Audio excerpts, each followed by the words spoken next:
एक अंधेरी रात में विक्रमादित्य के महल में एक बूढ़ा संत अचानक प्रकट हुआ।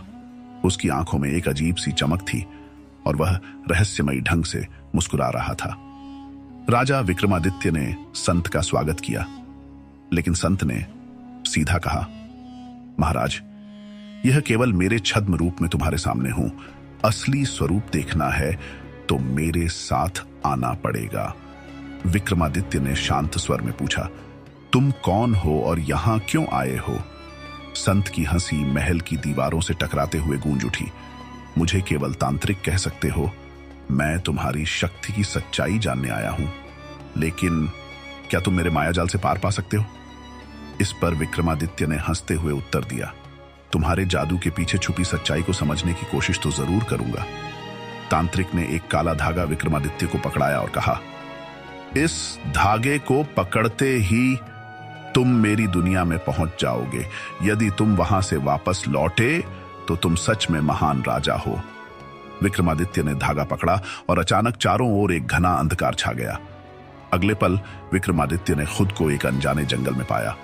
वहां सैकड़ों आवाजें गूंज रही थीं, मानो चारों ओर परछाइयां जिंदा हो उठी हों। तभी एक रहस्यमयी आवाज ने विक्रमादित्य को चौंका दिया, राजा विक्रमादित्य, क्या तुम जानते हो कि यह केवल शुरुआत है? विक्रमादित्य ने आत्मविश्वास से उत्तर दिया, शुरुआत हो या अंत, सत्य का सामना मैं जरूर करूंगा।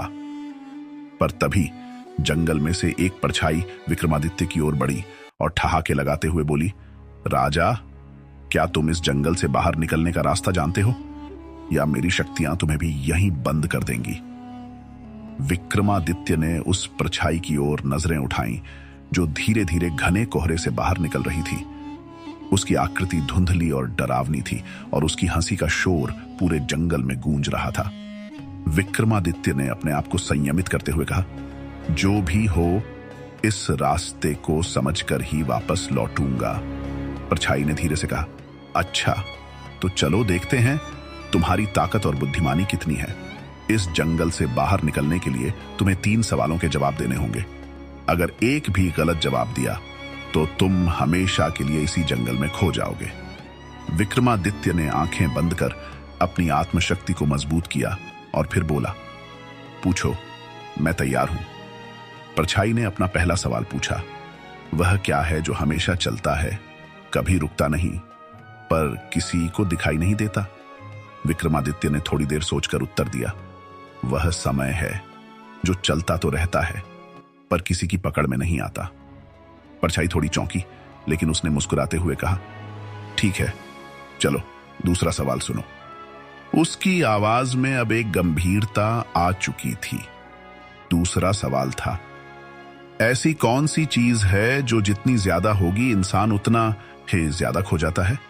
विक्रमादित्य ने आंखें बंद कर मनन किया और फिर उत्तर दिया, वह लालच है। जितना ज्यादा इंसान के पास हो, वह उतना ही उसमें खो जाता है। परछाई का चेहरा अब थोड़ा गंभीर हो गया। उसे समझ में आने लगा था कि विक्रमादित्य सरलता से हार मानने वाला नहीं है। उसने आखिरी सवाल पूछा, बता, ऐसा कौन है जो मरने के बाद भी जिंदा रहता है? विक्रमादित्य ने एक गहरी सांस ली और कहा, वह है एक महान व्यक्ति का नाम और उसकी कीर्ति। इंसान मर सकता है, पर उसकी अच्छाइयों का नाम और सम्मान अमर रहते हैं। यह सुनते ही परछाई के चेहरे पर एक शांति सी आ गई और उसकी आवाज गूंज उठी, तुमने अपने साहस और बुद्धिमानी से यह चुनौती पार कर ली। राजा विक्रमादित्य, तुम सच में महान हो। जंगल का अंधेरा धीरे धीरे खत्म होने लगा और विक्रमादित्य ने खुद को वापस अपने महल के दरबार में पाया। वहां एक गहरा सन्नाटा था, मानो कुछ हुआ ही ना हो। लेकिन विक्रमादित्य के मन में उस तांत्रिक और उसकी रहस्यमयी दुनिया की छवि हमेशा के लिए बस गई।